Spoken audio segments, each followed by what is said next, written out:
Alright, we're going to do an oil change on a 2017 Honda CR-V.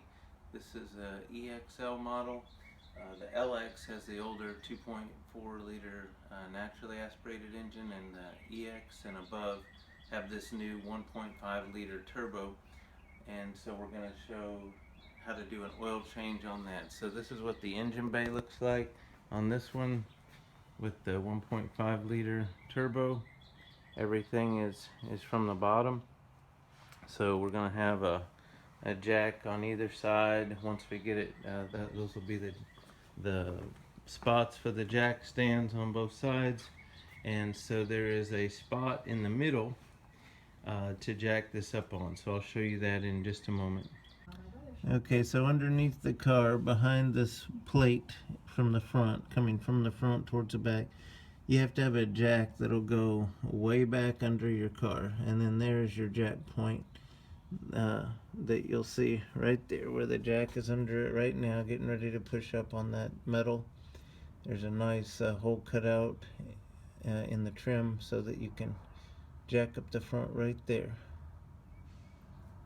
Okay, so just to review the jack points and everything. So I started with a jack that would go under the front, and so the jack was not where it is now. It started off here in the front, going right up under the front, and then underneath you have this pan, this cover, and then that metal cover, and then behind that there's a jack point. So I was doing that from the front, and then I jacked it up, and then I put it on the stands right behind the front tires, and then once I have it on the stands, then I moved the jack to where it is now so that it's still on that same jack point, but it's just the jack stands are holding the vehicle. The jack is just slightly touching that jack point so that if something were to happen with one of the jack stands, it would hold the vehicle up.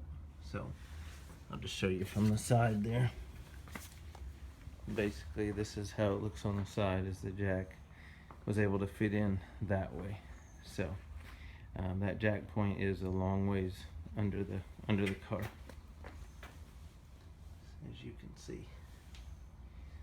All right, so now we gotta do the fun part of taking those covers off. That one cover has a lot of fasteners on it. So okay, so I'm under the car. It's gonna be hard to get good video, but this is the front of the car right here. So I'm coming back from the front. This is the black plastic, and then you'll see a transition to this metal piece.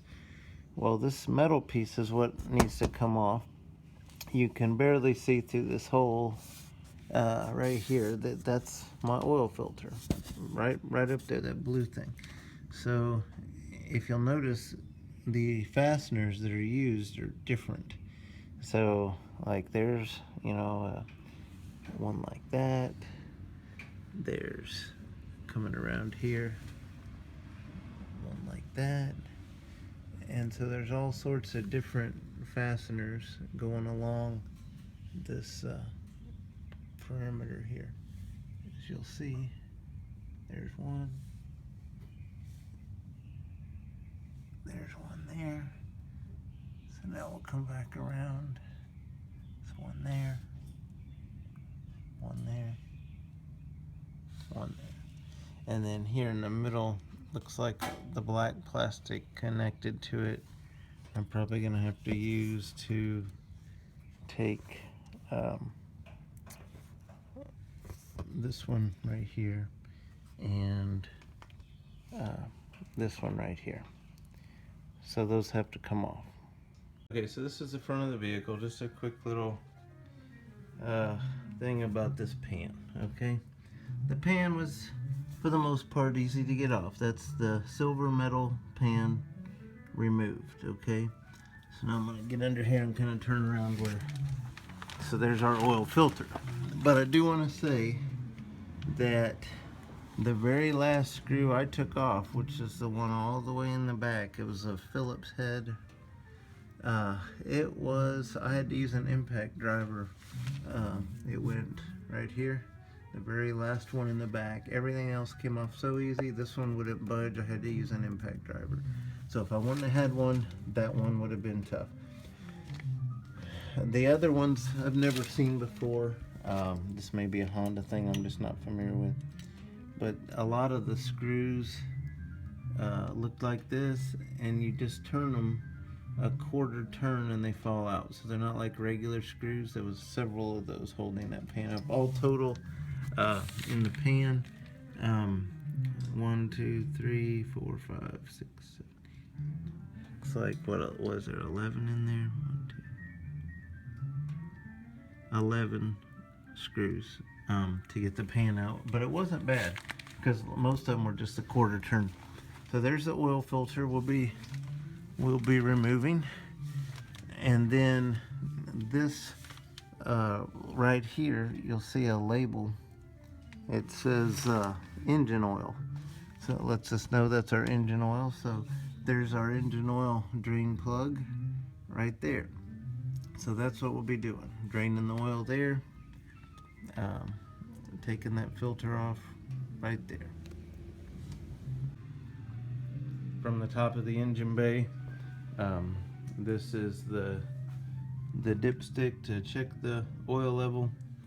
This is where you add oil. So just to get some airflow, when I take that off, I'm gonna just loosen this up. I'm not gonna remove it. I don't want to get a lot of dust in there, but just gonna take some of the pressure off of that. Okay, so while the oil's draining, just want to review a couple of tools here. So it takes a 17mm socket to get the oil drain plug off right here. However, that's the only time I'll ever need to do that, because I'm going to be replacing it, this drain plug and crush washer. I will be replacing with a Fumoto F106SX valve. All Hondas use the same drain plug diameter, which is this M14 1.5. So there's the Fumoto part number in all Hondas, except for the S2000 they used to make. They use the same filters. So here's a filter. There's also some that end in A01. They both work. And this one happened to come with a crush washer, which I will not be using because this Fumoto valve has its own lifetime washer right there. And so if you're not familiar with Fumoto valves, you can go to Fumoto.com. I bought this off of Amazon, but you can go to Fumoto.com to find out what size your vehicle needs. So basically, instead of putting this back in, you put this in, and then this is designed to rotate and then tighten right here, so that in the future, to do oil changes, instead of dealing with the messy oil drain valve, all you got to do is take this little lock washer off, and then this is a 90-degree pressure valve, spring-loaded valve, and it allows the oil to drain right here. So you basically just rotate the valve. Alright, so just a little bit on the Fumoto valve. Instead of having to deal with the oil drain plug valve each time and replacing that crush washer and everything, once this is installed in the vehicle, it stays there for the vehicle's life. So this plastic ring is just a little lock ring, and it just is for safety, and it just pulls off with 2 fingers. And then this is a spring-loaded valve where you just rotate it. So that is open, that would drain the oil out, and then when it's drained, you just again close it, and then you put your lock ring in on until the next time you do an oil change, like that right there, and that's it. And they're around $40, somewhere in the $40 range, which isn't bad for the life of the vehicle. And then any future filters you buy, they don't require the crush washer, because you will not be using a crush washer. So we're gonna get, oh, and also when I took the metal pan off, all the tools I needed, other than that impact wrench, I needed the impact driver. I needed to get one stubborn one off. Maybe yours won't be like that, but the 2 stubby ones, the flathead and the Phillips head, that's all you need to take that pan off, and it just took a couple minutes. It wasn't a big deal. All right, now we're gonna go get the filter off. Okay, so the first step in the Fumoto valve is to put that part on, and then I'm going to use a crescent wrench because I don't have a socket big enough for that. And so I'm just going to tighten that down, not too much, but firm, because it's going to stay on there forever. Okay, that first piece is installed. So the next thing that I do, I'm going to be installing this into that other piece, and I'll be using a 21mm socket to do that. So before I crank it down, I'm going to be rotating this in the position I want this to be in to drain. So I'm going to start this in. I'm going to get it just barely in there where this still has room to move. I'm going to rotate this, hold it with one hand, and then use the socket to tighten this down where it's going to stay. Okay, so this is the Fumoto valve completely installed. Now ideally, I would have had this pointing straight down, and then it would have been easy to access that little blue lock washer and all that kind of stuff, and all my spring-loaded valve would have been in view. But I realized as I looked across and saw where this is where my metal pan is going to go, it would have interfered. So I basically had to rotate, and if I rotated it this way, I would have been getting way too close to all of this exhaust pipe and everything to really get in there, and I don't want to spill oil on that. So the only option really in this particular install was to rotate this portion of the Fumoto valve all the way. It's actually about hitting a piece of metal up here at the top. And so this is where my oil will come out on my next oil change.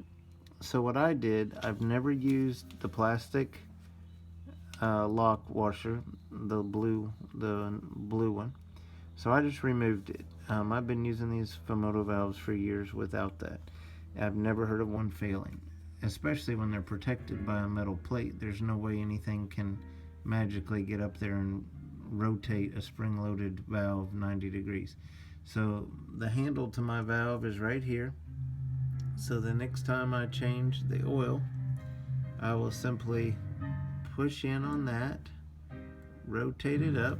There you see a few dots coming out on my phone, that's nice. And then when the oil's drained, I'll push the valve back down and rotate it back, and now it's closed. Job will be done.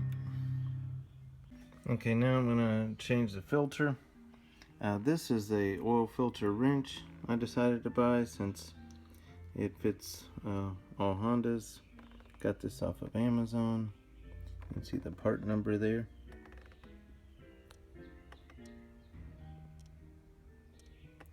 And so this takes a 17mm socket, so you'll just use this socket wrench to get the oil filter off. So it's good because when you don't have a lot of space to use a different kind of oil filter wrench, this will work quite nicely.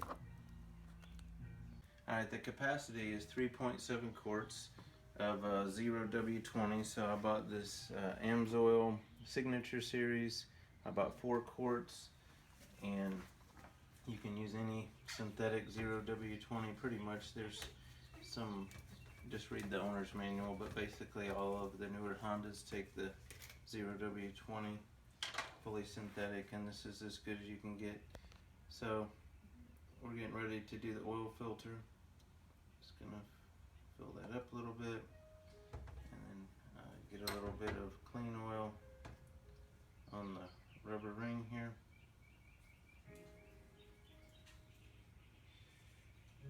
I'll go get it swapped out.